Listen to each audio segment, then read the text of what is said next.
Bonsoir à toutes et à tous. Donc, j'ai le plaisir de vous présenter cette émission internationale qu'on a appelée Tokyo Calvi au pays du soleil levant pour l'ingénieur français. C'est une production Alumni ECE. Il est intéressant de savoir que plus de 20% des anciens élèves de l'école sont actuellement à l'étranger. Je vous propose ensemble de profiter du retour d'expérience de nos invités qui ont tous en commun cette remarquable expérience de l'autre côté du globe, au Japon, dans ce pays qui fut, il n'y a pas si longtemps que ça, la deuxième puissance économique du monde. Donc la nature des cursus dispensés à notre école sont naturellement pertinents vis-à-vis des industries de haute technologie au Japon. Donc, par ailleurs, la culture japonaise est traditionnellement populaire parmi les populations étudiantes scientifiques. C'est logique d'y retrouver autant d'intérêt et nous allons donner la parole donc à ceux qui y sont, qui y vivent ou qui ont pour projet d'y aller. Donc, à travers cette émission, nous souhaitons vous partager la vie au Japon, notamment à Tokyo, à travers les parcours de certains alumni, leurs anecdotes, les conseils et leurs histoires, et ainsi éclairer ceux qui sont curieux de se lancer dans une aventure nippone. Voilà, moi je m'appelle Maxime Vontron, je suis alumni 2007, système embarqué, et je suis ambassadeur des alumni à Tokyo. Ça fait au total 4 ans que je suis au Japon.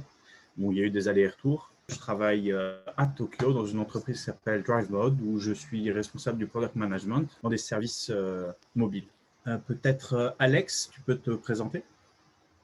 Ouais, alors bonjour, je m'appelle Alexandre Pagna. Donc, ça fait 2 ans et demi que je suis au Japon. Je suis alumni 2019.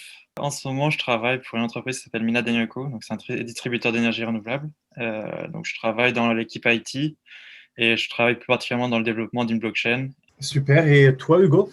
Donc, je m'appelle Hugo, je suis promo 2017, majeur finance. Ça fait 3 ans et demi à peu près que j'habite à Tokyo. Donc, j'ai commencé dans mon actuel job donc juste après avoir gradué avec le CE. Donc, c'est Natixis, une banque française, et j'exerce le métier de trader equity, donc action. Je m'appelle Antoine Paoli. Je suis actuellement à la fin de ma 4e année à l'ECE en major Big Data et je souhaiterais partir au Japon pour faire soit mon stage d'études ou travailler plus tard dans le futur. Donc Pierre-François, c'est mon deuxième séjour au Japon. J'ai fait 2001 à 2007 et puis là 2015, je suis revenu à 2015 avec entre deux 8 ans à Singapour. Je suis arrivé en 2001 à Tokyo parce que j'avais bougé aux États-Unis à San Francisco et puis l'appartement n'était pas prêt, c'était en plein boom. Et puis ils ouvraient une succursale ma boîte ouvrait une succursale à Tokyo. Ils avaient besoin de gens pour aider, donc j'ai fait oui, j'y suis allé. Et puis je suis resté 3 mois, et puis je suis reparti aux États-Unis, et puis je suis revenu. Puis au bout de 5 mois, vous n'avez pas un boulot pour moi ici, j'aime bien. Donc c'est comme ça que je suis arrivé au Japon.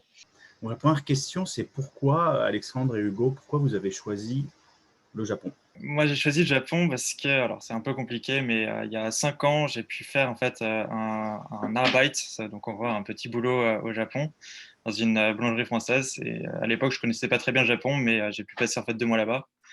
Et j'ai vraiment adoré en fait la culture et enfin, je me suis lié des liens avec enfin, genre, je me suis fait des amis là-bas et après ça en fait grâce à l'ECE bah, j'ai pu partir donc voilà c'était ça en fait la vraie raison de pourquoi je suis parti au Japon, c'était parce que j'avais des bons contacts là-bas et que je voulais partir en 5e année et je m'étais dit que le Japon était l'une des destinations où je voulais partir.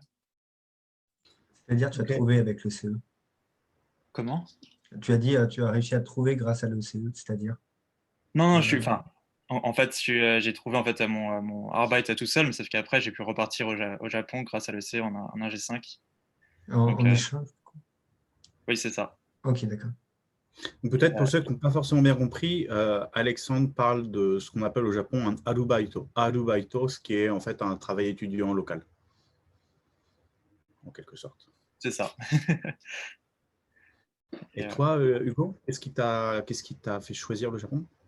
Alors moi, alors je sais que ça se voit pas, mais d'abord donc je suis japonais. Donc ma mère est japonaise, mon père français, donc je suis moitié japonais. Je parle japonais. J'ai vécu au Japon pendant ma jeunesse, une dizaine d'années.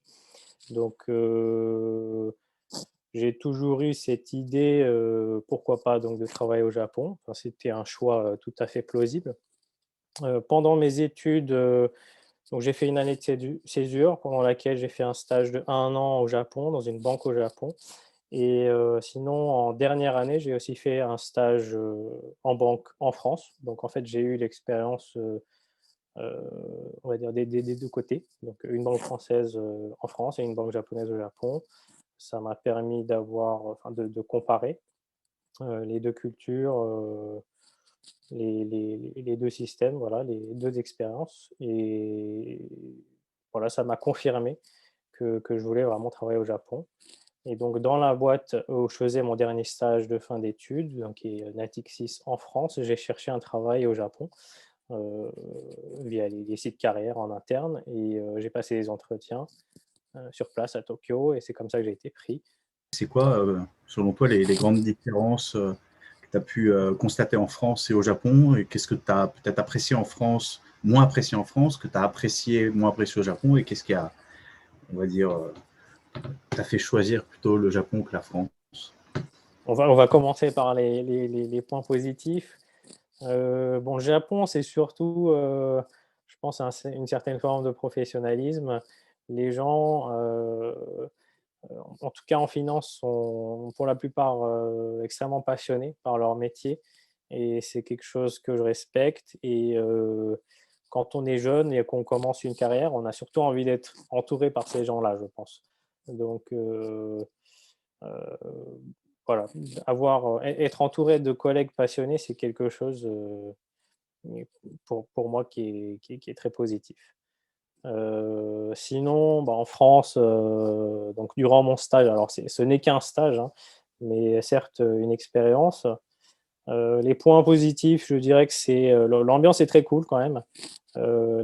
J'ai fait d'abord mon stage au Japon et ensuite mon stage en France. Donc quand je suis arrivé en stage en France, j'étais assez surpris de la cool attitude des banquiers, on va dire. Alors, il y en a qui se ramènent en jean, enfin, il y en a, la majorité sont en jean, quasiment pas de chemise, etc. Donc, tout ça, c'était un choc, mais culture, enfin, en termes de culture d'entreprise, pourquoi pas? Ça peut être positif, voilà. Mais voilà, entre les deux, j'ai fait le choix de partir au Japon. Pour ceux qui peut-être ne savent pas, bon, donc tout le monde a l'image du côté professionnel du Japon avec tout le monde en costume ou alors tout le monde en chemise et donc il y a un peu euh, l'uniforme, on va dire, du parfait petit salaryman au Japon. Mais au niveau, on va dire, de la culture du travail, je pense, au Japon dans le domaine de la finance, faut savoir quand même qu'au Japon, euh, c'est pas une société qui a comment dire, une arrière-teinte culturelle euh, catholique, comme nous on a en France, où quelque part le rapport à l'argent est un peu tabou chez nous, pas du tout chez eux, donc pas du tout ici. Et du coup, il faut savoir que très important, la retraite, elle est faite par capitalisation individuelle principalement. Donc tout le monde capitalise tous les mois et met de l'argent de côté. Donc chaque individu, quasiment chaque individu au Japon, a un certain rapport, en tout cas, à la finance, comparé, on va dire, à la France. Euh, voilà, je sais pas si c'est ce que tu as pu observer. Moi, c'est ce que j'observe autour de moi. C'est tout à fait. Alors, l'argent reste un peu tabou quand même, mais on n'en parle pas ouvertement, mais ça l'est beaucoup moins qu'en France. Ouais. Hmm. Enfin, après, je ne sais pas si c'est le même aspect, ça, mais en France, on Oui, a plutôt les tendance à États-Unis. taper sur les financiers, les pétroliers, les pharma. Au Japon, j'ai Hmm. jamais entendu de les salles banquiers, par exemple. J'ai jamais entendu ce genre de phrase ici. Donc, oui, c'est un peu plus décomplexé. Ouais.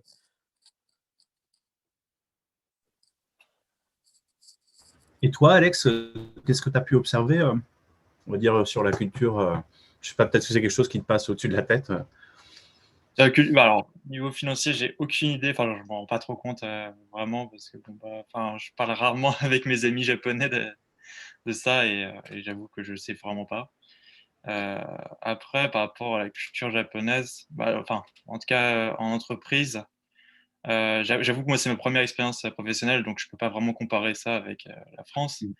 Mais, euh, mais ouais, il y a quand même ces côtés famille, en fait, que je vois, que je pense qu'en France, il n'y a pas trop.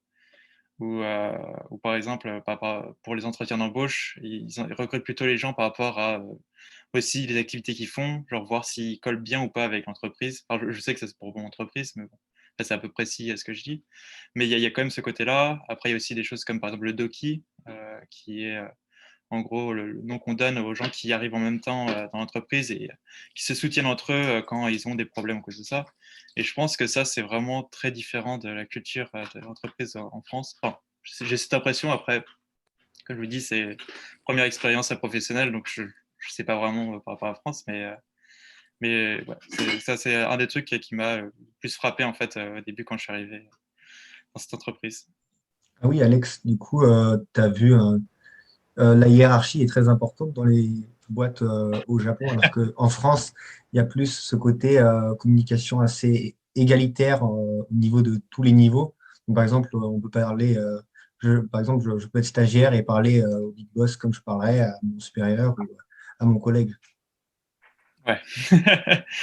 Ça, c'est un truc qui est très important, la hiérarchie. Enfin, j'avoue que j'ai eu des petits problèmes au tout début parce que je n'étais pas du tout adapté à ce genre enfin, cette manière de travailler. Et parfois, enfin, je remettais peut-être un peu en cause ce que disait mon chef et c'était vraiment très mal vu. Et bon, après, j'ai appris avec le temps que les erreurs que j'ai faites, j'ai pu apprendre qu'il ne fallait pas faire. Mais j'avoue que durant mes stages, j'avais beaucoup moins ce problème-là. Et enfin, c'est quelque chose avec, au Japon, c'est important. Après, je pense que aussi en France, c'est important de Ouais. faire attention Ah quand ouais. même à Là, alors, bon, il y a un sociologue qui s'appelle Hofstede qui a décrit les cultures à travers les pays. Donc, ceux qui sont intéressés, je vous invite à regarder sur Internet les travaux de Hofstede. Il y a l'un des critères culturels qui décrit qui est le power distance.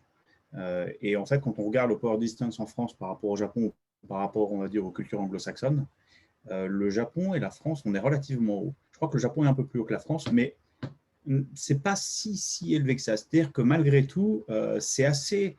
Les gens sont malgré tout assez accessibles. Moi, ce que j'ai remarqué au Japon, c'est que c'est malgré tout assez accessible. Alors, tu as parfaitement raison, c'est-à-dire qu'il ne faut pas challenger la décision du boss quand on est à l'intérieur du groupe, parce qu'on lui fait perdre la face, tout simplement. Mais en France, c'est assez similaire. C'est très délicat d'aller exprimer une forme d'être casual avec son chef en quelque sorte. Alors à moins peut-être dans certaines cultures d'entreprise, mais moi j'ai expérimenté quand même pas mal un peu plus de rigidité, on va dire, dans mes expériences professionnelles en France, qu'on retrouve beaucoup moins en travaillant avec des entreprises américaines par exemple. Ah oui, Voilà, question. Ah oui, pardon. Comment ça se passe pour toi, Hugo, dans ton entreprise, ce rapport à la hiérarchie? Alors, bon, moi, c'est une banque française et en plus, c'est en finance. Donc, il y a la hiérarchie, elle est bien présente. Donc, comme Alex vient de le décrire, je n'oserais pas voilà, contredire mon boss et puis ses boss à lui, puisque il y a des strates, hein, forcément. Euh, donc, je pense pas que le Japon soit plus hiérarchisé qu'en France. Voilà. Et vous travaillez tous dans des boîtes japonaises, donc c'est-à-dire votre langue au travail, c'est le japonais, ou par exemple, vous êtes dans des entreprises plutôt françaises ou étrangères, C'est une votre super. langue, l'anglais. Vas-y, Alex. Moi, c'est tout en japonais. Je suis le seul étranger en fait, donc je peux pas, je peux pas utiliser l'anglais. C'est la seule manière, c'est le japonais. Toi, Hugo? Ouais, moi, je suis dans une boîte française, donc on va dire entre collègues français, bah, français forcément. Sinon, la langue officielle, c'est plutôt l'anglais. Et puis, bah, pour ma part, vu que je parle japonais, pour mes collègues japonais, bah, ça serait en japonais. Alors, Maxime? moi, je bosse pour une boîte qui s'appelle Drive Mode, qui est une start-up américaine qui a été rachetée. C'est la première acquisition du groupe Honda. Donc, en fait, je travaille avec Honda en japonais, on va dire la moitié du temps. Et le reste du temps, c'est. Alors, principalement, c'est en anglais mon travail. Voilà. Ok. Du coup, parliez-vous japonais avant d'entrer dans la boîte japonaise? Et du coup, comment s'est passée votre intégration en fait dans la culture japonaise et dans votre entreprise? peut-être commencer par la première, qui est aussi une très bonne question, qui est celle finalement de la langue, notre premier accès à la langue. Comment ça s'est passé pour… Donc, bon, j'imagine qu'Hugo, on va peut-être commencer par Hugo. Et toi, c'est ta mère qui est japonaise, c'est ça? Donc, comment ça s'est passé l'apprentissage de la langue de ton côté? Moi, je parlais déjà japonais, oui, parfaitement. Enfin, je suis bilingue. Comment dire, l'intégration déjà au pays. Tu as grandi en France ou tu as grandi au Japon? Les deux. Donc, j'ai grandi, j'ai fait primaire, collège au Japon et lycée et puis le CE, donc en France. Donc, c'est vraiment quasi moite-moite, quoi. Ok. Donc voilà, enfin, mon intégration était naturelle, on va dire, au pays par rapport au Japon. Sinon, l'entreprise aussi, enfin, c'était assez naturel. Après, la seule intégration, adaptation nécessaire, c'était forcément le passage de l'étudiant au salariman. Donc, on rentre dans le monde réel, on n'est plus étudiant, on n'est plus protégé ni par les parents ni par le système scolaire. On est tout seul lancé dans la nature. Et voilà. Donc ça, c'était l'adaptation à faire. Mais sinon, au niveau de la langue, ça allait. Ouais. Et toi, Alex, comment ça s'est passé, ton apprentissage de la En vrai, c'est langue? un peu différent. Alors, en fait, j'avais un peu étudié avec le C, le japonais, mais très peu. Et c'est durant les 6 mois d'échange que j'ai vraiment essayé d'apprendre le japonais. Mais encore aujourd'hui, mon niveau est pas foufou. Enfin, j'arrive à communiquer avec tous mes collègues maintenant, il n'y a plus de problème, mais au tout début, c'était un peu compliqué. Et donc, enfin, en fait, mon stage, au début, je travaillais en fait en partenariat avec une entreprise allemande, donc tout se faisait en anglais et tout s'est bien passé. Mais c'est après que j'ai eu mon contrat, en fait, que là, il y a eu un gros choc parce qu'en travaillant avec l'équipe japonaise, il y a eu des moments où la communication ne passait pas du tout. Et donc, voilà. Donc, ça m'a pris un peu de temps quand même vraiment pour m'adapter et pour pouvoir bien communiquer avec mes collègues, mais maintenant, tout va bien. Enfin, voilà. Ok, moi, de mon côté, comment ça s'est passé l'apprentissage? Moi, j'ai commencé assez tard d'apprendre le japonais. J'ai commencé, j'avais quasiment 30 ans. Et ce que j'ai fait, c'est que j'ai pris un congé sabbatique, en fait, et je suis venu à Kyoto pour apprendre le japonais à temps plein. J'ai fait à peu près 6 mois la première fois. Et en fait, j'ai fait comme ça deux sessions de 2 fois 6 mois à temps plein, une session à Kyoto et une session après à Tokyo. Et donc, au final, on va dire que j'ai étudié à peu près 1 an le japonais. Mais ce que j'en retire quand même, c'est que il aurait fallu que je passe 2 ans à temps plein. Et s'il y en a qui sont intéressés pour venir au Japon, investir 2 ans de son temps à temps plein à apprendre le japonais, au début, c'est pas du tout un mauvais investissement. C'est un excellent investissement, même financier sur le long terme. Parce que ça vous débloquera des opportunités professionnelles assez exceptionnelles sur le long terme. Une carrière, c'est pas 5 ans, c'est long. Donc moi, je continue d'apprendre le japonais aujourd'hui en parallèle, mais c'est beaucoup plus difficile quand on travaille. C'est beaucoup plus difficile de faire ça le soir ou le week-end, parce que c'est quand même… je crois que c'est la langue la plus compliquée à apprendre selon les ambassades. Juste un petit peu plus que le chinois, selon le nombre d'heures qu'il faut pour pouvoir maîtriser suffisamment bien le japonais pour travailler en ambassade. Par rapport à la hiérarchie, la langue et puis les liens sociaux dans l'entreprise, enfin, une des raisons, je pense, pour laquelle on pense que le Japon est très hiérarchisé, c'est la structure de la langue. Donc, je parle du keigo. Keigo, c'est les formules de politesse au Japon. Donc, quand on parle à son boss, quand on parle à son client, quand on parle à un collègue, on n'a pas les mêmes phrases. On n'utilise pas les mêmes formules. C'est ça qui fait que, vu d'un point de vue extérieur, ça paraît extrêmement hiérarchisé. Mais une fois qu'on a intégré ça, en fait, c'est tellement naturel qu'on fait quasiment plus attention. Mais voilà. Donc, tant qu'on ne maîtrise pas ces formules de politesse, c'est vrai que ça peut être difficile, mais en règle générale, les Japonais, ils savent que vous êtes étranger. Ils savent que tout n'est pas maîtrisé, tout n'est pas parfait, donc je pense ils vont pas vous pénaliser par rapport à ça. Ouais, Moi, ce que j'ai observé dans mon travail, donc moi j'ai travaillé dans 3 entreprises différentes au Japon, dans 2 grandes entreprises et dans une start-up qui travaille avec une grande entreprise japonaise, donc dans ce qu'on appelle au Japon les OOT, c'est les grands groupes.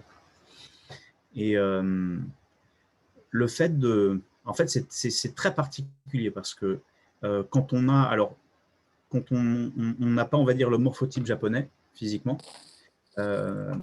il faut déjà regarder, je veux dire, l'appréhension de l'autre individu avec un regard local et pas avec un regard local français. Nous, on est teinté de toute une série de préconceptions du racisme, etc. Eux, ils n'ont pas les mêmes codes. Donc, dès qu'on arrive là-bas, le morphotype français ou le morphotype européen, il est visible et il est tout de suite. Enfin, il n'y a pas de doute là-dessus. Et donc, moi, ce que j'ai remarqué, c'est ils ont beaucoup plus de gentillesse, de tolérance sur le fait qu'on ne parle pas forcément très bien la langue. Et à partir du moment où on se met à parler vraiment bien, suffisamment bien, et ben là, en fait, ils passent d'un mode, on va dire, intellectuel à un autre qui est ils vont nous traiter en quelque sorte comme quasiment comme l'un des leurs, et donc ils vont être beaucoup plus exigeants. Donc on passe d'une perception où ils sont très indulgents envers nous à une excessive à l'effet inverse en fait. Ils vont être particulièrement exigeants avec nous parce que limite certains peuvent nous ouvrir certains complexes d'infériorité, etc. Comme moi c'est ce que j'ai observé dans mes premières expériences. Donc je pense, moi, que c'est quand même très, très bien d'apprendre le japonais parce que de toute façon, ça permet de vraiment mieux s'intégrer, ça permet de mieux comprendre, ça permet de pouvoir progresser à un moment ou à un autre dans sa carrière au Japon. Ceci étant dit, arriver et faire un petit peu le pan sur… alors, sauf ceux qui sont, par exemple, comme Hugo, qui ont eu la chance on va dire, de l'apprendre dès la naissance. Mais les autres, ça ne sert à rien je pense en tout cas d'exhiber une certaine compétence de la langue parce qu'elle nous dessert à un certain niveau, en fait. C'est ce que j'ai observé, tout simplement. Pourtant, je n'ai pas forcément un très très bon niveau. Après, rien qu'en vivant aussi au Japon, c'est important de savoir parler japonais vu que, aujourd'hui, quand on sort dans la rue, ne pas savoir parler japonais, c'est compliqué de communiquer avec qui que ce soit. Peu de gens arrivent vraiment bien à parler en anglais. Ou en tout cas, ils veulent pas le montrer qu'ils savent parler en anglais parce qu'ils ont peur de faire des erreurs ou des choses comme ça. Donc, sans le japonais, c'est très compliqué quand même. Et au Japon, particulièrement, il ne faut pas qu'apprendre à parler, il faut apprendre à lire surtout parce que si on veut être indépendant au Japon, il faut être capable de lire des documents officiels, des documents dès qu'on doit aller faire des analyses médicales, dès qu'on doit aller signer un contrat de travail, etc. Il faut être capable quand même de lire un minimum. Donc, il faut passer au minimum le N2, je pense, si on veut vraiment avoir une carrière minimum sans trop de difficultés. Moi, c'est ce que je recommande, quoi. Je sais que c'est compliqué, mais c'est pour ça, tous ceux qui peuvent l'apprendre avant d'y aller, ou en tout cas avant de commencer à travailler, c'est vraiment une chance, parce qu'après, c'est très compliqué quand on travaille d'apprendre le japonais.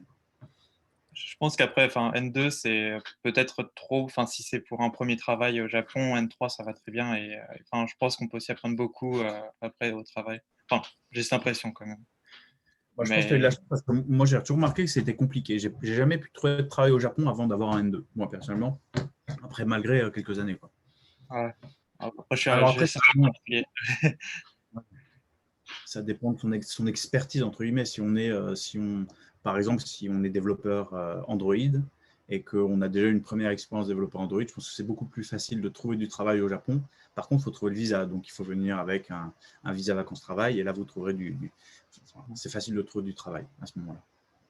D'accord. Du coup, je peux poser une question. Que conseillerez-vous à un étudiant ECE pour trouver justement un stage ou un travail au Japon, justement? Alors, si je peux, je pense la voie royale, la plus simple, c'est vraiment les VIE.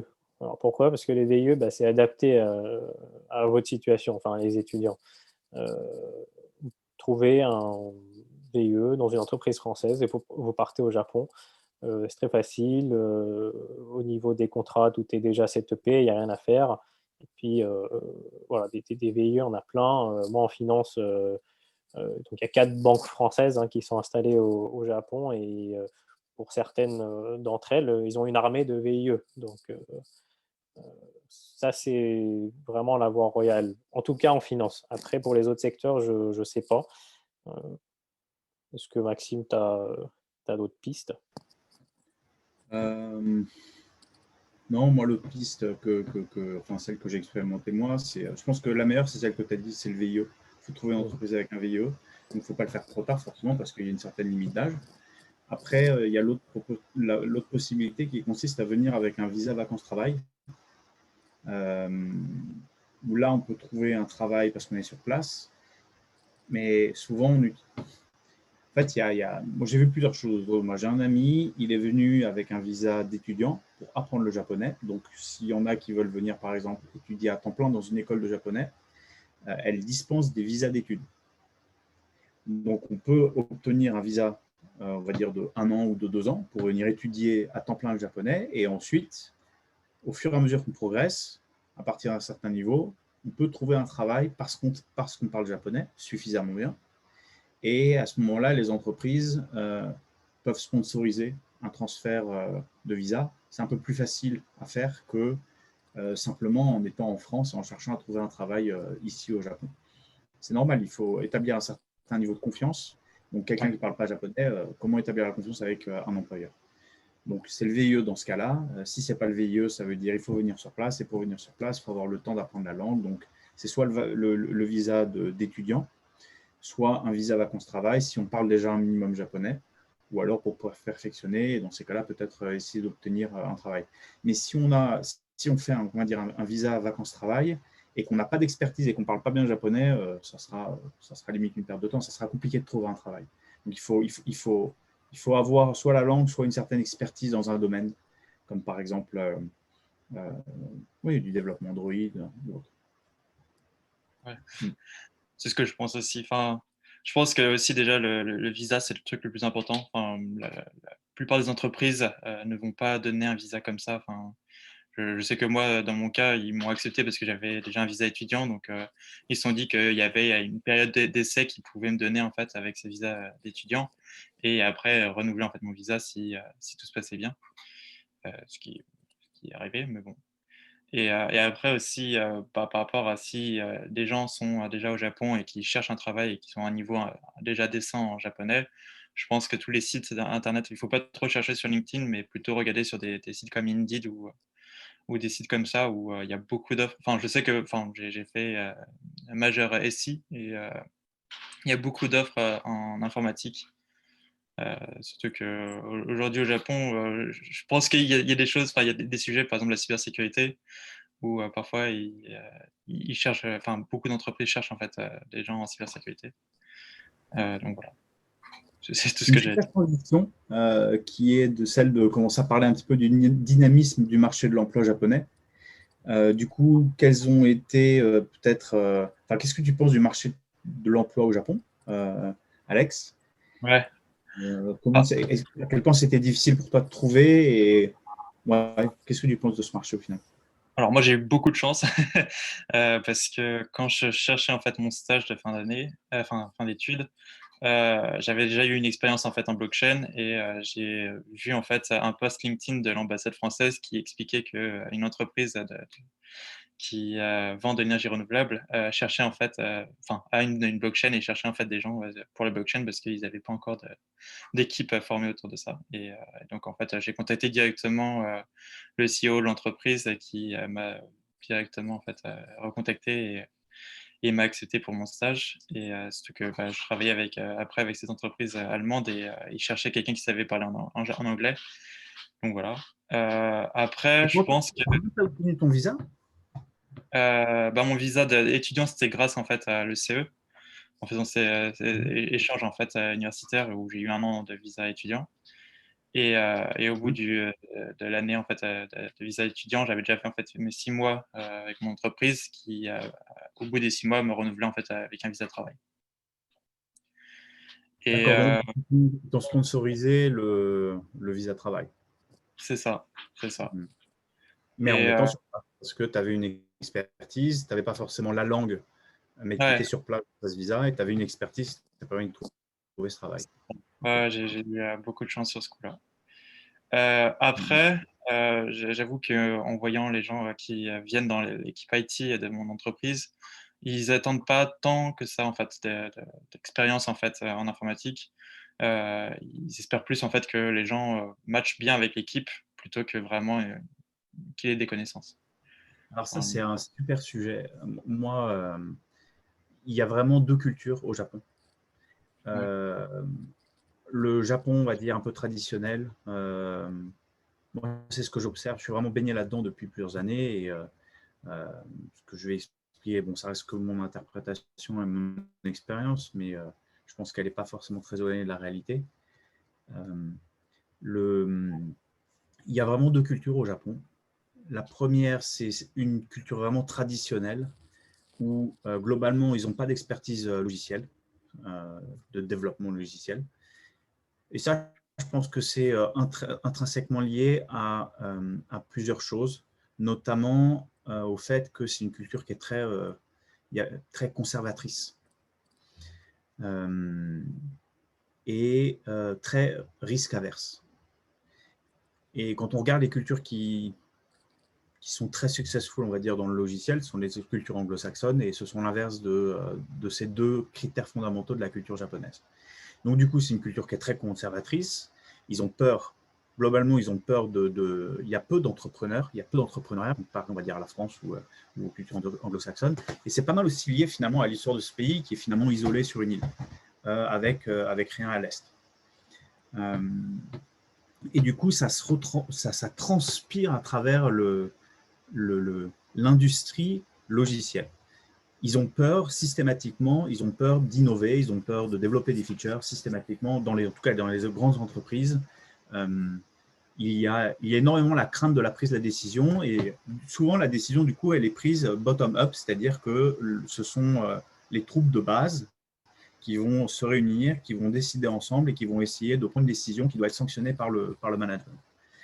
Et dans le logiciel, ça ne marche pas du tout parce que dans le logiciel, c'est une communauté d'experts qui, on va dire, découvre des nouveaux territoires de fonctionnalités, etc.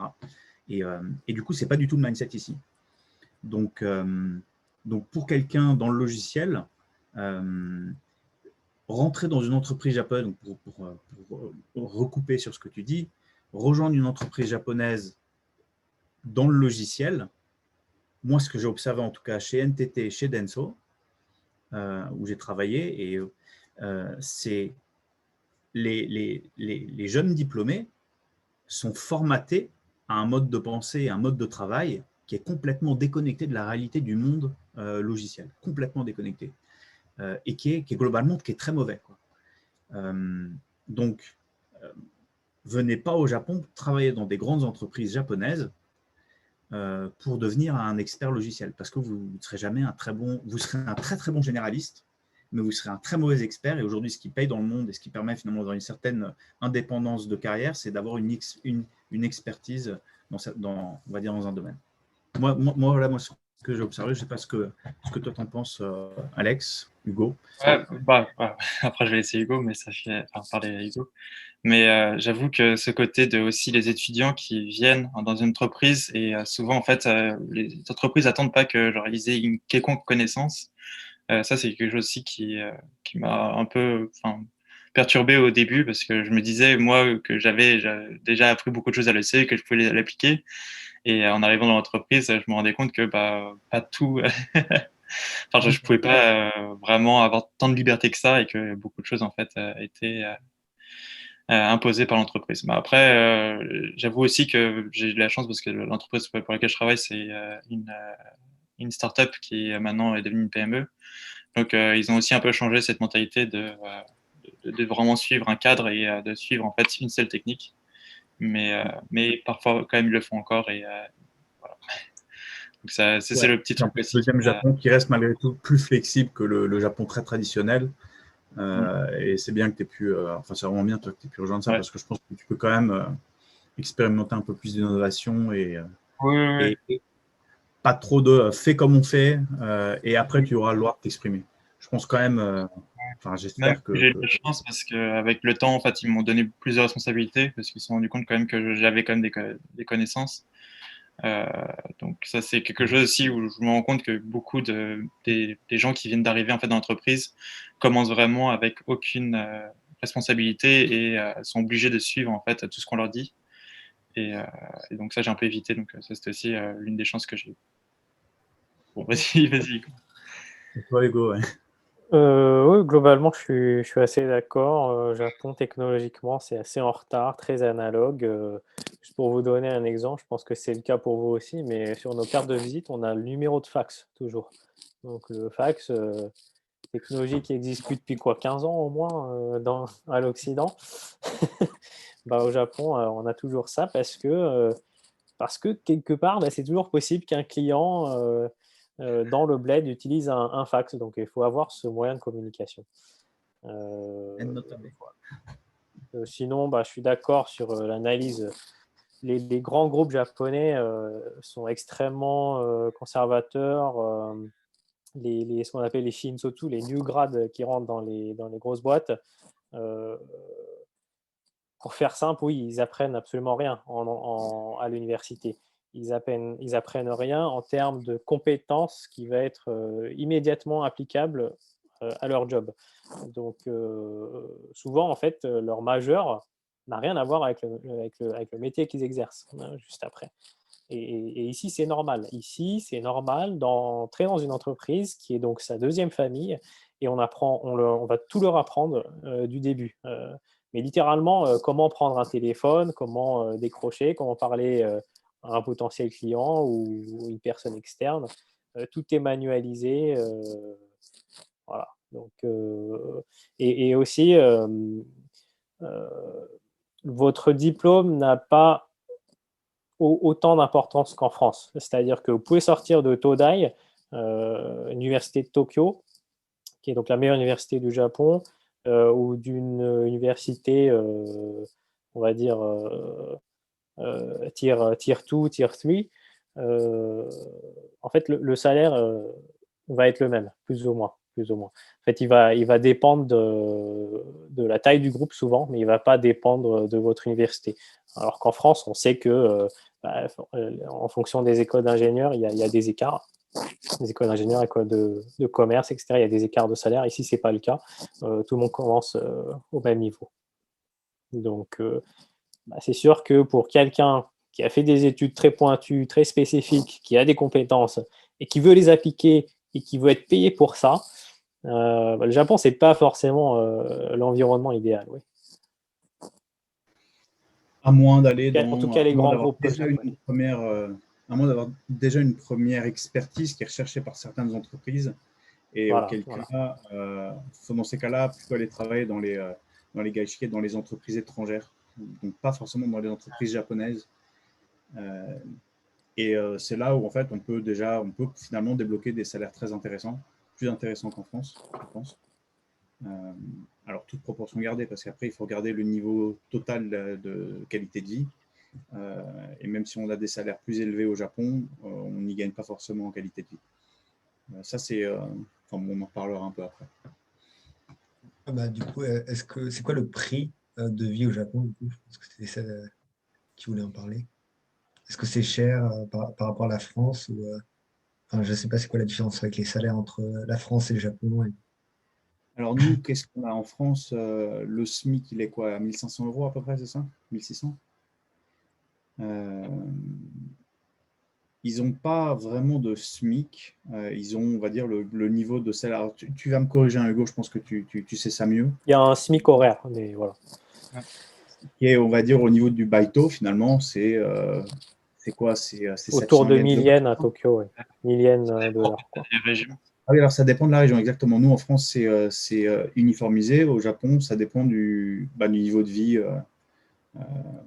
du coût de la vie. Ça dépend de la préfecture, oui. Et donc à Tokyo, on est autour de 1000 yens. 1000 yens avec le taux de change qui est à 130, ça fait environ 7 €, 7 €, 7,50 €. Si je me trompe pas. Ouais.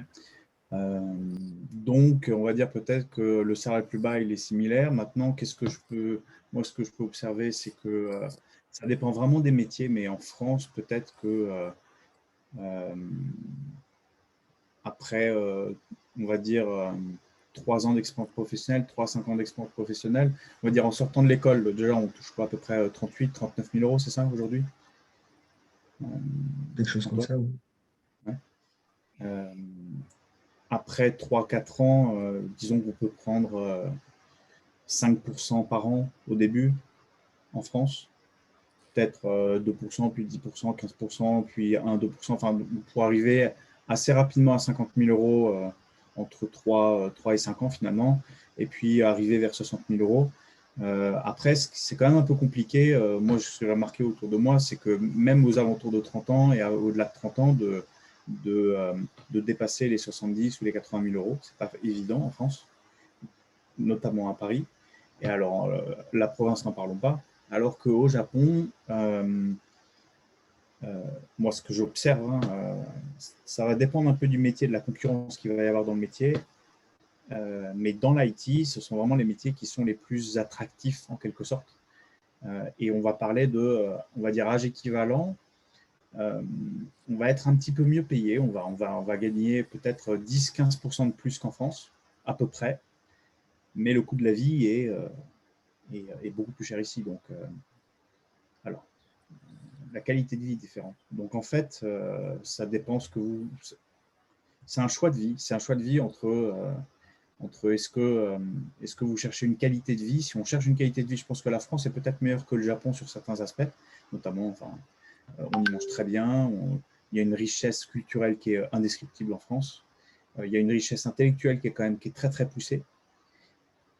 Au Japon, moi, ce que j'observe, c'est qu'il y a quand même beaucoup moins de richesse intellectuelle. Il n'y a pas de débat politique, il n'y a pas de débat de société, il n'y a pas il y a pas beaucoup de culture sur place. On va dire, il n'y a pas vraiment de théâtre, il n'y a pas beaucoup d'expos comme à Paris. On va dire l'architecture au Japon, c'est très uniforme partout, c'est la même chose. En France, il y a une diversité d'architecture qui est vraiment exceptionnelle. Après, le Japon, c'est une petite île, il y a beaucoup de montagnes, donc il n'y a pas beaucoup de nature. Et la densité de population, alors ça, c'est vraiment une chose que on le sait dans un coin de sa tête, mais en fait, au fur et à mesure des années qu'on passe à vivre ici, on se rend compte petit à petit que tout ce qui nous frustre, au début, on le met sur le compte de pourquoi c'est les Japonais, c'est stupide, c'est bête, pourquoi. Et en fait, on se rend compte petit à petit que si les choses sont frustrantes ici, c'est juste parce qu'il y a une densité de population qui est beaucoup plus importante qu'en France. Donc, il n'y a pas de place. Donc, la maison va être petite parce qu'elle est construite sur un tout petit terrain, il n'y a pas de jardin. Le style de construction va être forcément beaucoup plus, entre guillemets, précaire. C'est-à-dire que ce n'est pas des constructions en pierre ou en béton, c'est des constructions quasiment systématiquement en bois. Pourquoi? Parce que c'est quand même beaucoup moins cher que de la pierre à fabriquer. Pourquoi? Parce qu'il y a déjà les 2 tiers du prix de sa maison, voire plus, qui part dans un tout petit terrain. Donc, toutes ces choses, il y a énormément de frustration locale et de qualité de vie locale qui est complètement dictée par la densité de population qu'il y a ici. Maintenant, d'un autre côté, peut-être grâce à cette densité de population, je ne sais pas, il y a certaines valeurs, il y a une valeur à vivre ici qu'on n'a pas en France, c'est il n'y a pas d'insécurité ici et les gens sont parfaitement respectueux, respectent les gens, il n'y a pas d'incivilité, il n'y a pas de vol. Il y a des tremblements de terre, ouais. Donc, du coup, il y a des normes sismiques qui font qu'il y a un certain coût de construction du logement, mais il y a aussi un côté culturel qui n'a pas évolué.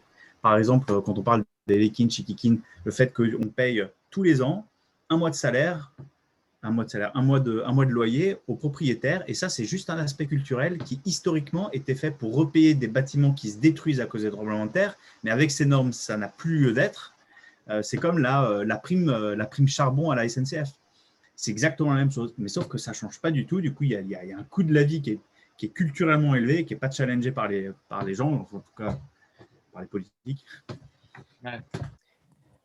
Alors, si je peux rebondir, moi je suis je suis moins d'accord sur le coût de la vie parce que Quand on parle de coût de la vie, il faut prendre en compte en fait le salaire local et non pas une conversion bête et méchante du 130, 130e l'euro. Parce que ça, c'est la conversion un petit peu du voyageur, du vacancier. Alors que ce que nous on regarde, c'est par exemple 10 000 euros en euros, qu'est-ce que ça m'achète en France, à Paris? Et une certaine somme d'argent, je ne sais pas, 1 million de yens, qu'est-ce que ça va m'acheter au Japon? Parce que nous, enfin, je pense qu'on est tous payés en yens ici. Donc, on est payé en yens et on consomme en yens. Donc, en fait, le 130 euros, il ne fonctionne pas forcément. Et en fait, il y a un indice euh, qui existe pour calculer ça et pour comparer les coûts de vie de différents pays. Alors, il y en a un qui est assez compliqué, qui est calculé par des économistes, c'est le Purchase Power Index, PPI. Et sinon, il y en a un plus simple que vous avez sûrement entendu, c'est le Big Mac Index. Donc, en gros, c'est une certaine somme d'argent, combien de Big Mac ça va m'acheter? Parce que des Big Mac, il y en a partout dans le monde. Et donc, c'est une référence en fait pour savoir son pouvoir d'achat dans un pays. Et en fait, quand on fait cette comparaison avec un salaire moyen, on va dire médian de chacun des pays, le coût de la vie au Japon est moins cher. Et moi, honnêtement, c'est ce que je vois. Euh, je connais mon salaire actuel au Japon. Je sais à peu près ce que j'arrive à m'offrir au Japon. Je sais que si je fais exactement le même métier que j'aime actuellement, si je le fais à Paris, je sais à peu près quel salaire je vais avoir, je sais que je vais gagner moins et je sais que je vais pouvoir dépenser moins. Enfin, j'aurai un pouvoir d'achat qui sera bien moindre. Donc, voilà, un point où je suis voilà, en désaccord sur ce Non, mais je suis pouvoir d'accord avec d'achat. toi sur le coût de la vie. Sur le coût de la vie, tu as raison. On a peut-être un meilleur pouvoir d'achat au Japon. Moi, je parle de Mhm. qualité de vie. La qualité de vie, c'est pas le même Qualité de vie, sujet. Et c'est c'est beaucoup subjectif. plus... Voilà, c'est subjectif. Et ça, avant de venir au Japon, moi, je ne me posais pas la question de la qualité de vie. Je me posais juste la question du coût de la vie. Et je me rends compte, en fait, au quotidien qu'il y a une vraie question qu'il faut se poser avant de venir, qui est quand même de savoir quelle est sa qualité de vie. Et sa qualité de vie, c'est toutes les choses qu'on ne mesure pas forcément en euros. Mhm, C'est mhm. des accès à la culture, des accès à la nature, etc. etc. Donc, alors oui, à Tokyo, il y a le loyer qui est similaire, on va dire, à Paris. Mais en fait, à part le loyer, quasiment tout est moins cher, moi je dirais. Quand on veut se faire un lunch dehors, ça coûte 700 yens, 800 yens, grand maximum 1000 yens. Ça fait quoi? 6-7 euros. Avec 6-7 euros, à Paris, vous avez un kebab. Au Japon, ici, vous avez un vrai repas. Un vrai repas chaud, tout complet. Voilà. Donc ça, je trouve que c'est bien. On peut manger tous les jours à l'extérieur et on n'est pas obligé de faire la cantine. D'ailleurs, quand moi j'ai fait mon stage à Paris, j'allais à la cantine à midi, ça m'avait fait tout bizarre parce que j'avais l'impression d'être à l'école, d'être retourné à l'école. Voilà. Euh, Sinon, un autre sujet que tu avais mentionné, la densité. Là aussi, je suis pas trop d'accord. En fait, quand on prend juste les chiffres, la densité à Paris, elle est plus élevée. Alors ça, c'est juste des chiffres. Hein, vous prenez la superficie de Paris, en fait, Paris, c'est méga petit comparé à Tokyo. C'est à peu près le ward de Setagaya-ku. Et à Tokyo, bah, voilà, c'est beaucoup plus grand. Donc, vous mettez 10 millions de personnes, un peu moins, je dirais, 6 millions de personnes dans Setagaya-ku, bah oui, en fait, c'est plus dense. Paris est plus dense que Tokyo. Euh, Ce qui fait l'impression que Tokyo soit dense, c'est peut-être les métros bondés. Donc ça, oui, on a l'impression que c'est très dense, forcément. Pendant un court instant, une demi-heure, une heure, bah, effectivement, vous êtes écrasés l'un contre l'autre. Et sinon, bah, les apparts, en moyenne, sont plus petits qu'à Paris. Donc peut-être cet effet d'impression de densité, mais moi, je dirais pour le même prix, j'ai un meilleur confort au niveau des appartements. J'habite, moi, par exemple, dans un 35 mètres carrés. Je sais combien il vaut. Un 35 mètres carrés de ce niveau à Paris, déjà, je sais qu'il n'y en a pas parce que les bâtiments sont extrêmement vieux à Paris. Il y a toujours quelque chose qui est pété, il faut tout réparer. Ici, tout est nickel, les murs sont blancs, tout comme, enfin, neuf, le parquet est nickel, tout est toujours nickel ici. Donc, moi, c'est pas l'impression que j'ai eue de Paris. Paris, il y a toujours un ou deux trucs qui pètent.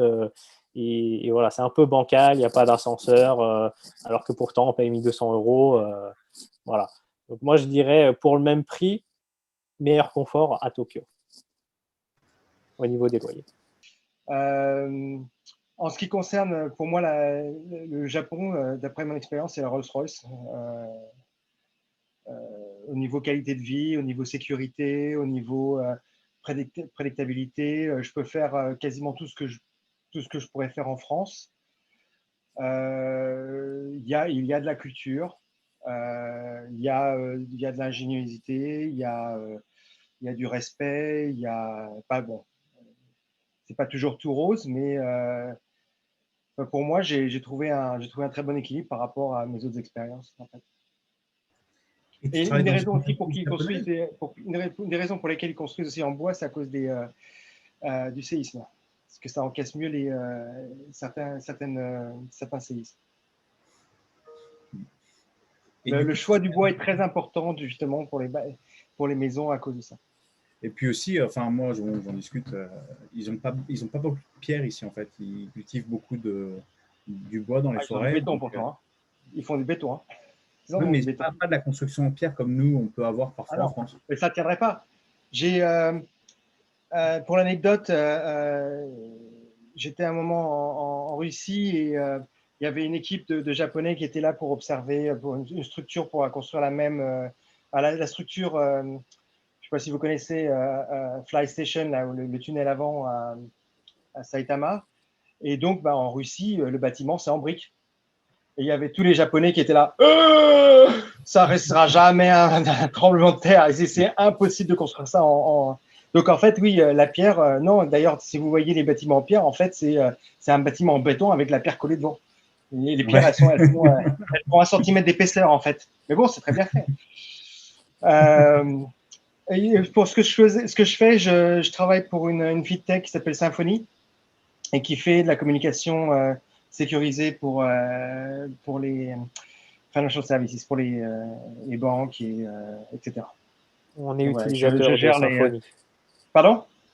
On est utilisateur de Symfony Est-ce que tu es chez qui? chez Natixis. Ah bah oui. Oui, oui. Concerto, je ne sais pas si tu l'utilises. Ouais, il y a des bots. Ah ouais. Donc, je gère l'équipe technico-commerciale post-sales sur l'Asie-Pacifique. Et tu parles japonais?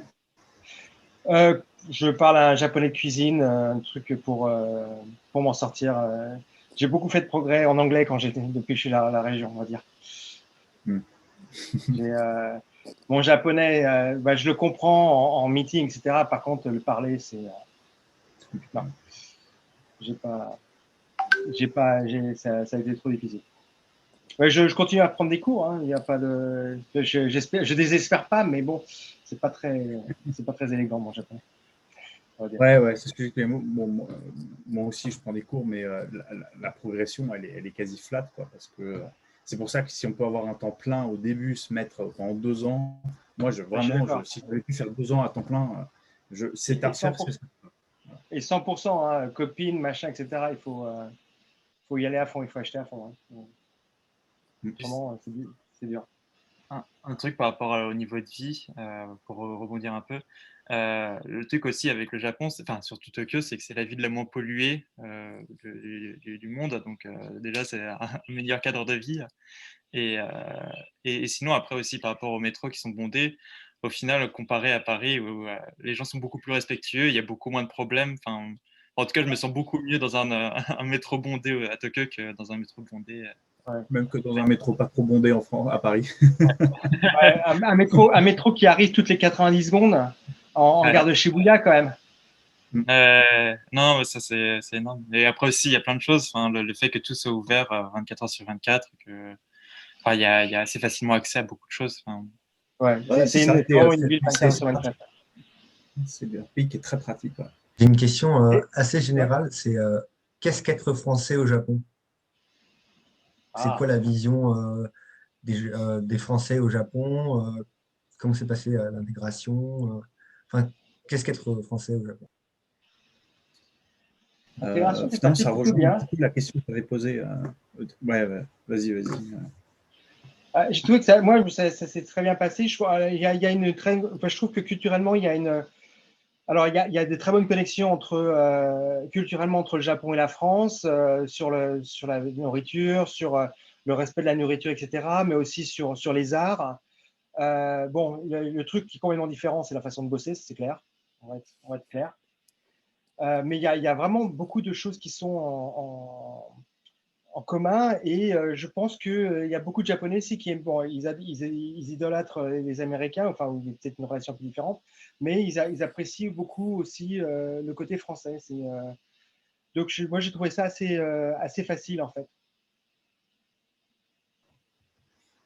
Et toi, Hugo, c'est quoi ta position en tant que race, finalement? En français au Japon, je suis déjà moitié japonais, donc un peu moins français.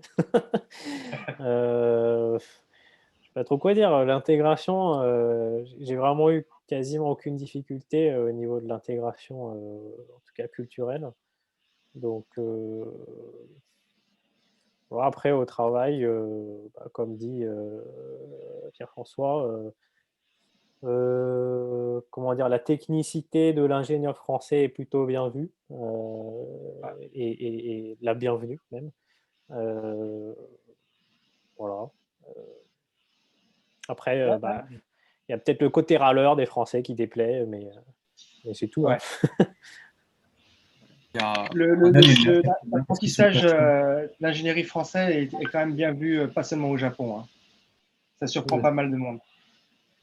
Ouais. Il y a un truc, je pense aussi, qui est de différent entre la France et le Japon, c'est que, enfin, c'est qu'un truc que j'ai noté, c'est que ici ils attendent beaucoup plus la qualité quand même que la rapidité. Et Ouais. alors qu'en France, j'ai plus l'impression que il faut faire le travail vite plus qu'un travail parfait. Et j'ai été souvent repris par mon chef sur des choses, enfin, qui me paraissaient bénignes, mais pour lui, c'était important de retravailler dessus. Oui, ils prennent plus de temps à faire les choses d'ailleurs, pour Ouais. limiter le risque, justement. On en avait parlé du risque. Ils travaillent peut-être plus longtemps, mais du coup, ça diminue le risque. Et ici, on prône l'efficacité et du coup, peut-être moins d'heures, mais du coup, beaucoup plus efficace. Enfin, je ne sais pas ce que Ce vous qui en est pensez. marrant, ça me fait penser je pense que c'est très lié au fait que donc les Japonais sont très à éviter le conflit, alors que nous, en France, on est quand même beaucoup à le provoquer. Et la qualité, c'est un gage de non-conflit, en fait, parce qu'on ne va pas avoir des pleins de clients. Les pleins de clients au Japon, c'est particulièrement costaud, quoi. Donc, on n'a pas envie de se retrouver à devoir aller faire le shazai devant le client, se mettre plus bactère. Alors qu'en France, ce n'est pas un problème. On parle mal au client. Si jamais il se comporte un peu mal, le client n'est pas roi en France. Le client C'est très est quasiment difficile à égal. vivre ça, hein, quand on revient du Japon, d'avoir des gens de la boutique qui te parlent mal, ça passe très mal ça après, après un passage au Japon. Et que Ouais, ouais. pensez-vous justement du fait que en France, on a tous un peu les avis sur tout, les opinions, on débat très facilement sur les sujets d'actualité, sur Un peu les l'inverse avis ici. sur les choses. Et du coup, peut-être qu'au Japon, on est un peu moins, pas ouvert, mais on est un peu plus discret sur ce genre de choses. On en parle un peu moins. Alors, il y a le truc. Alors, au Japon, ça c'est beaucoup moins ouvert. C'est-à-dire que quand il y a des discussions, les discussions sont faites en fait en un à un derrière. Et puis quand il y a une réunion, c'est juste pour dire bon, vous êtes tous d'accord, hein? Vous n'avez rien à dire, autrement c'est fini quoi. Mais après, il y a le côté, on va au pub, enfin on va aux izakaya, et alors là, les discussions ça part en live, hein. Et après, ce qui est marrant, c'est que le lendemain matin, tout le monde a oublié, hein.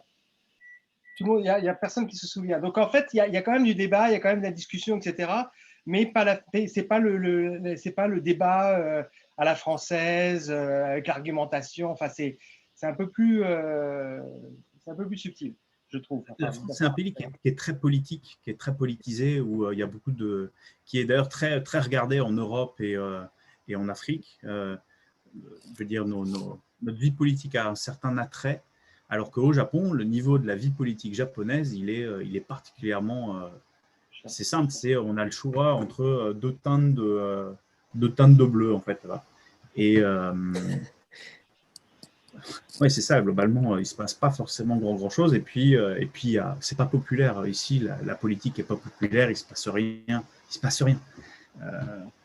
Surtout avec Enfin, le bon. japonais. Surtout avec le japonais, je trouve qu'il y a, enfin, il y a un truc qui s'appelle le Kuki Umenai, qui n'est pas du tout appris aux gens qui apprennent le japonais.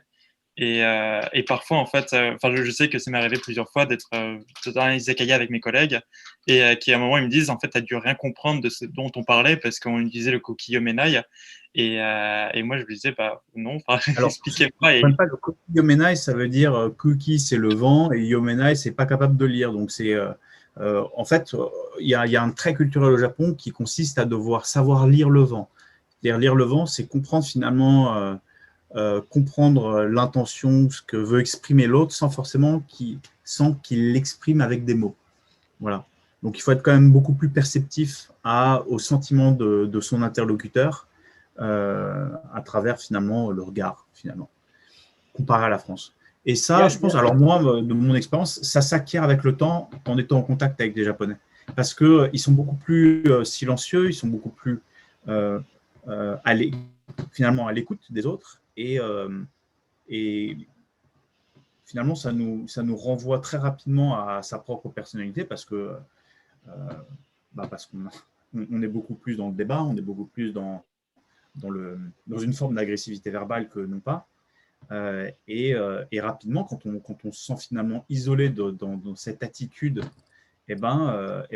naturellement, on se calme parce qu'après, il y a aussi des effets un petit peu de mimétisme qu'on adopte naturellement pour pouvoir créer de la confiance et pour pouvoir, qui consiste à copier un petit peu les comportements qu'on observe autour de soi.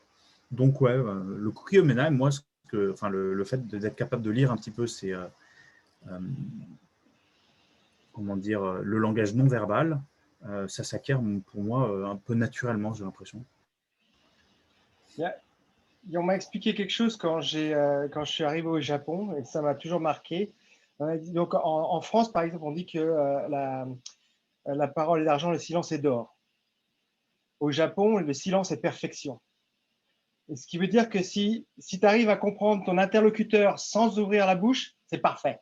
Sans qu'il ouvre la bouche, en fait, tu dois t'arriver à te mettre et c'est sur toute la qualité de service du Japon, etc. Tu dois pouvoir te mettre à la place de l'autre personne, comprendre ce qu'il pourrait éventuellement sentir, ressentir, demander, avoir besoin d'eux pour pouvoir provider le service. Et ça va dans le sens du cookie umenai où tu dois comprendre les gens sans avoir à poser la question, sans être pâteau, sans embarrasser l'autre en posant la question qu'il ne faudrait pas poser. Donc, ça a pris un peu de temps, mais après, j'ai compris ce qu'il voulait dire par le silence et perfection. Ouais. C'est exactement ça. Moi, je trouve que, sincèrement, ce que je préfère, moi, personnellement, après, c'est une question peut-être à poser à chacun, ce que vous préférez au Japon, mais moi, ce que je préfère ici, c'est finalement cette teinte culturelle et de personnalité, finalement, qui est beaucoup plus calme, beaucoup plus à l'écoute, qui cherche finalement un peu à contrebalancer des tendances un peu trop véhémentes qu'on peut avoir en France, en tout cas que moi je peux avoir. Et moi, c'est ce que j'aime beaucoup ici, c'est le calme finalement ambiant. Et voilà, ça fait vraiment écho avec sa propre personnalité et comment s'améliorer au final. C'est ce que j'aime beaucoup ici, ce calme. Qu'est-ce que toi tu préfères, Hugo si tu devais dire une chose, si tu devais vendre le Japon en main, la chose que tu préfères? J'allais dire justement une chose que vous aimez et une chose que vous n'aimez pas, comme ça au moins. Ouais, bon, on en a déjà parlé, mais pour moi, donc, c'est vraiment la qualité de vie. Donc, comme on disait tout à l'heure, c'est subjectif. Mais voilà, pour ma part, la qualité de vie au quotidien est bien plus élevée qu'en France, à Paris, personnellement. Voilà. C'est mon avis. Le quotidien au Japon, je sais pas, prendre le métro, c'est peut-être bondé, mais bon, il n'y a pas un fou qui vient te parler. Ça pue pas la pisse, désolé pour le terme. Comment dire, les gens sont civilisés, quoi, globalement. On mange bien pour peu cher. Qu'est-ce qu'il y a d'autre comme aspect dans le quotidien? Les Japonais sont vraiment très gentils ici. aussi. Oui, bah oui, ils sont plus gentils parce qu'ils ne recherchent pas à être dans le conflit ou à être plus fort que l'autre. À Paris, si on ne veut pas être une victime, il faut être le bourreau. Donc, forcément, tout le monde essaye d'être le bourreau, c'est le bordel, quoi. Ouais, Ici, ouais. les gens sont plutôt sympas. Ouais. Donc, en fait, tout ça accumulé, ça fait pour moi une qualité de vie nettement voilà, plus importante, plus agréable au Japon. Et c'est ce que j'aime ici. Et voilà, je pense que je ne quitterai pas tout de suite le Japon, voilà, pour ces raisons-là. Ouais. Après, tu compares avec Paris et Paris, Forcément, je enfin, il y a compare l'Europe. Paris et Tokyo parce que c'est les deux villes où j'ai habité, donc en France et au Japon. Et toi, Alex? Moi, c'est plutôt le respect, enfin, que les gens portent à tout le monde. Enfin, tous les Japonais sont vraiment très respectueux et c'est quelque chose que, bah, enfin, on sent pas trop. Enfin, j'ai cette impression quand même en France qu'il y a beaucoup moins ce ressenti.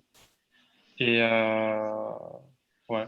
Après, peut-être mauvais côté, c'est bon, bah, la barrière de la langue parfois. Enfin, j'avoue qu'au tout début, c'était un peu compliqué et qu'il y avait des moments où ils n'essayaient pas de faire des efforts alors que c'était des mots simples que j'utilisais. Et donc, bon, ça, c'est les petits mauvais côtés, je trouve, du Japon. Mais en dehors de ça, ils sont très respectueux quand même. Et c'est l'une des choses les plus importantes que je trouve au Japon.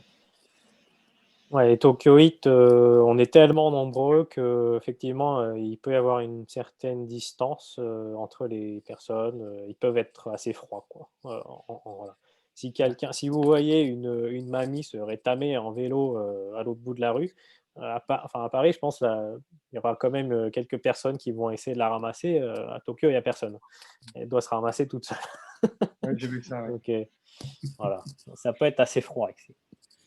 C'est une question d'honneur aussi, je pense. Enfin, Non, non, enfin. c'est pas.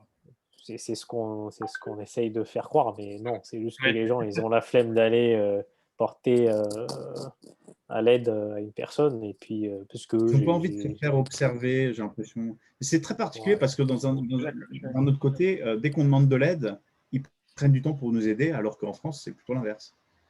Mm. Et Il y toi, a, il y a- il y a ce côté d'avoir peur de mal faire. Donc, je vais aider la personne, je fais mal, je la blesse, quelque chose, ça va me retomber sur le coin de la figure. Il y a un peu ce côté-là au Japon.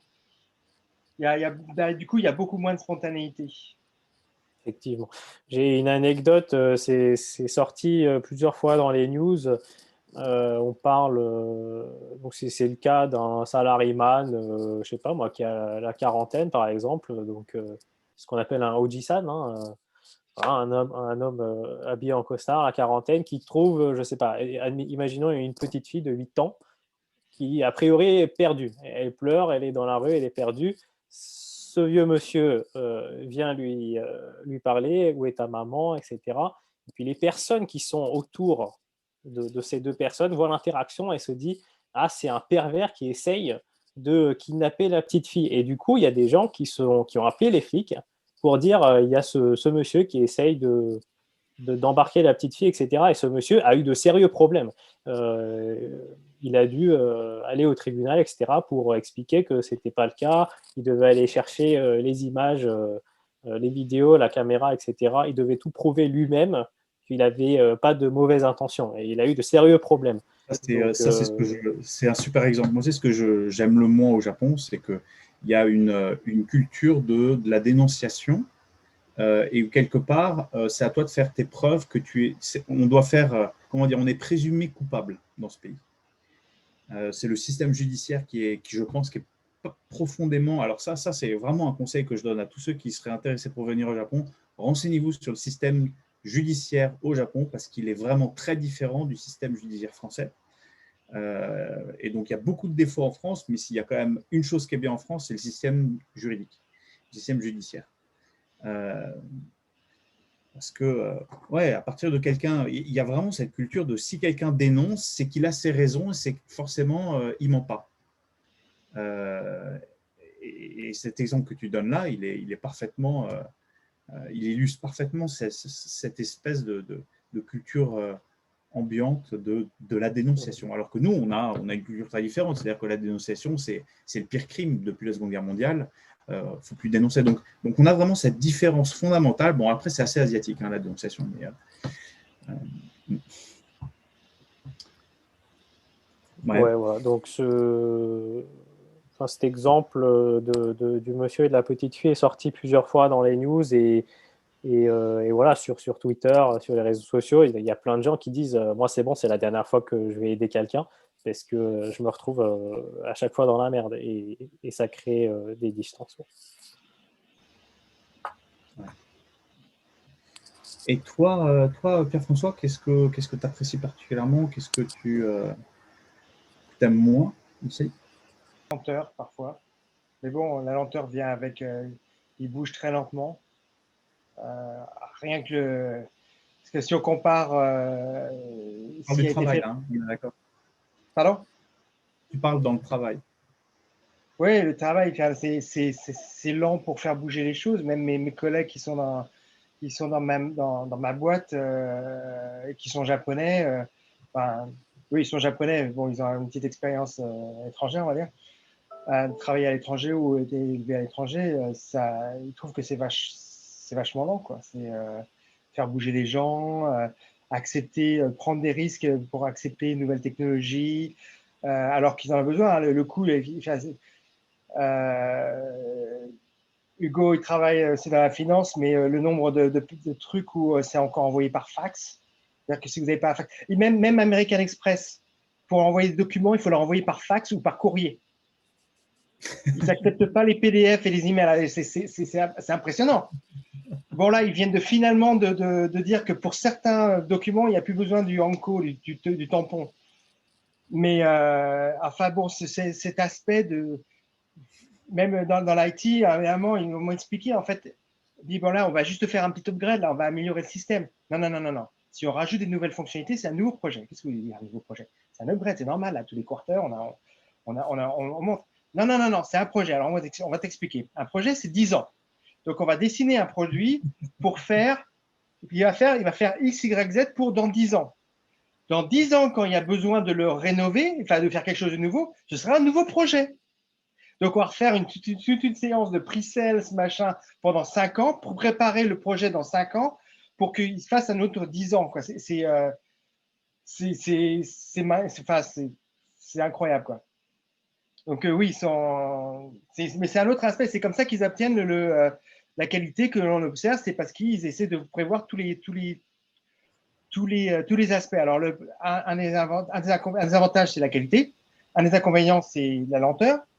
Et puis l'autre inconvénient, c'est quand il y a une merde, quand il y a une coupe dans le potage, et ils sont tous comme une poule devant un couteau. Ça fait des réunions pendant 5 jours et ça ne sait pas comment faire, ça ne sait pas comment s'en sortir. Et là, il y a les gaijins qui arrivent et c'est encore plus difficile.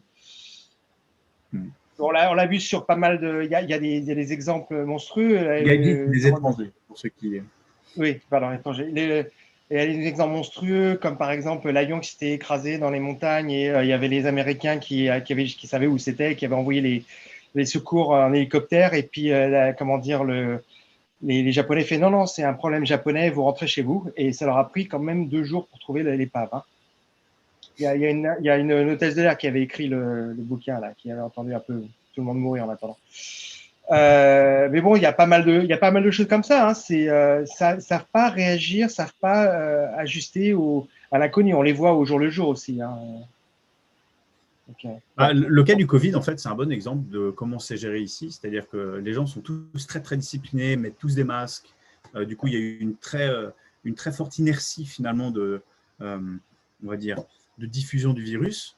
Mais par contre, aucune réactivité du gouvernement. C'est-à-dire que ils ont mis des mois finalement, la première mesure, c'était de distribuer un masque gratuit à tout le monde, qui était ridicule.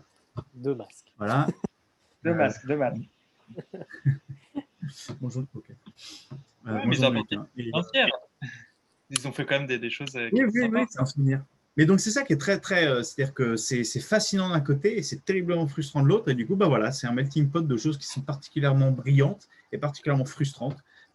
Et là, aujourd'hui, c'est très intéressant parce que les vaccins, ça sera le dernier pays au monde vacciné. C'est-à-dire qu'on vient de recevoir récemment des vaccins. Ils commencent la vaccination tout doucement. Par contre, pour ne pas perdre la face aux yeux du monde, ils continuent d'avoir les frontières fermées plutôt que d'accepter, par exemple, je sais pas, des personnes vaccinées, parce que ça démontrerait simplement l'incompétence des politiques à ne pas avoir été capable de diffuser le vaccin suffisamment rapidement.